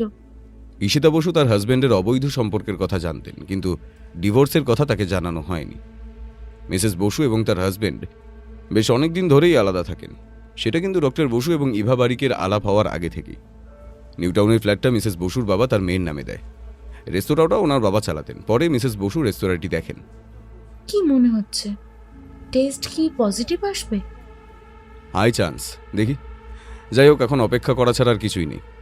কেসের জোর বাড়ানোর জন্য কিছু সার্কামস্টান্সিয়াল এভিডেন্স জোগাড় করতে হতে পারে, আর একবার হয়তো ডক্টর বসুর বাড়ির কাজের মেয়ে চন্দনার সঙ্গেও কথা বলতে হতে পারে। চলো, আইসক্রিম খেতে ইচ্ছে করছে খুব। সেরবেরিন টেস্টের রিপোর্ট আসতে আরও প্রায় 1 মাস সময় লাগলো। রিপোর্ট নিয়ে রমনের বাড়িতে অ্যাডভোকেট চ্যাটার্জি এলেন। ইউ আর রাইট রমন, এই সেরবেরিনের টেস্ট ওয়াজ পজিটিভ। মাছের ঝোলের সাথেই মিশিয়ে তাকে খাওয়ানো হয়। অ্যাডভোকেট চ্যাটার্জি কথাগুলো বলেন। তাহলে কি ডক্টর বসুর ওয়াইফকে কাস্টাডিতে নেবেন? মাছটা তো উনি এনেছিলেন, এটা মিসেস বসু নিজেই বলেছিলেন। কিন্তু শুধুমাত্র ফরেন্সিক রিপোর্ট দিয়ে কেস দাঁড় করানো যায় না। বাকি তদন্ত তো রমনদা করছে, তার থেকে কিছু করা যাবে না? রমন, আই নো তুমি witness, call records, CCTV footage সবই জোগাড় করেছো, কেস দাঁড়িয়ে যাবে। বাকি কিছু দরকার পড়লে পুলিশ দেখে নেবে, কি বলো রমন? রমন এতক্ষণ ধরে কিছু একটা ভাবছিল। তার নামটা শুনতে পেয়ে সে বলল, আপনি কি পুলিশকে মিসেস বসুর ইনভলভমেন্টের কথা বলে দিয়েছেন? না, এখনো না। তোমার সাথে পুরো কথা পরে হলো। এবার বাকি এভিডেন্সগুলো তুমি দিলে তখন যাব। আপাতত কেস ক্লোজ করতে বারণ করে দিলাম, ওকে? ঈশিতা বসুর নাম আমার মনে হয় পুলিশকে জানানোর দরকার নেই। রমন শান্ত কণ্ঠে এই রকম কথা বলল বটে, কিন্তু তাতে ঘরের বাকি 2 জন হতভম্ব হয়ে গেল। ঈশিতা বসুই তার হাজবেন্ডকে মেরেছে, এটা নিয়ে কোনো সন্দেহ নেই, কিন্তু এই কেসে তাকে ধরে শাস্তি দেওয়ার প্রয়োজন নেই। কি হয়েছে রমনদা? দেখুন চ্যাটার্জি বাবু, তদন্ত যখন পুলিশ করবে তখন পুরো ঘটনাই ওদের সামনে এসে যাবে, আর এই কেসে মিডিয়া প্রেসও এসে যেতে পারে। ভুলে যাবেন না ডক্টর বসু তার ওয়াইফকে ডিভোর্স দিতেন।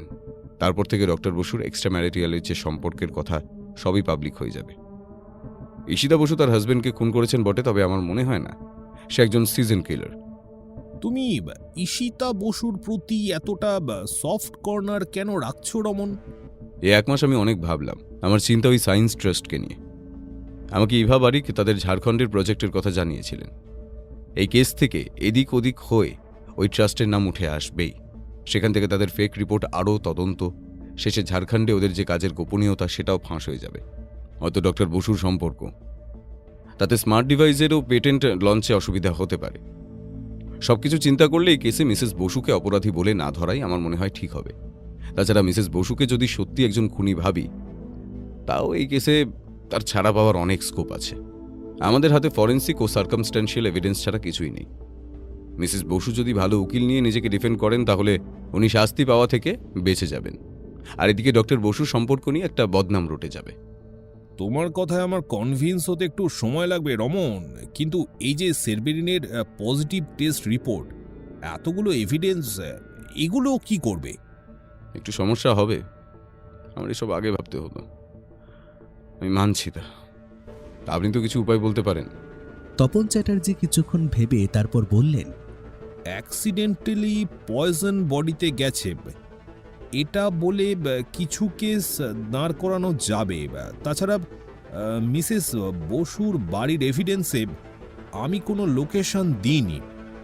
আমি দেখছি কি করা যায়। সত্যি রমনদা, তোমার জবাব নেই। চোখের সামনে এই প্রথম হাঁদা তার রমনদাকে একটা কেস সলভ করতে দেখল। সে তার উত্তেজনা সামলাতে পারছিল না। না, এইবার কিন্তু সুনন্দার হেল্প লেগেছিল। AM ডেকুর বা সেরবেরা ওডালামের এই কেসের সঙ্গে জড়িত থাকার কথা কিন্তু ওর জন্যই আমি বুঝতে পারি। ও ও ও বোটানির জবাব নেই বলে হাঁদা অদ্ভুতভাবে একটা কাশি ও হাসি মেশানো ব্যঙ্গাত্মক অভিব্যক্তি দিল।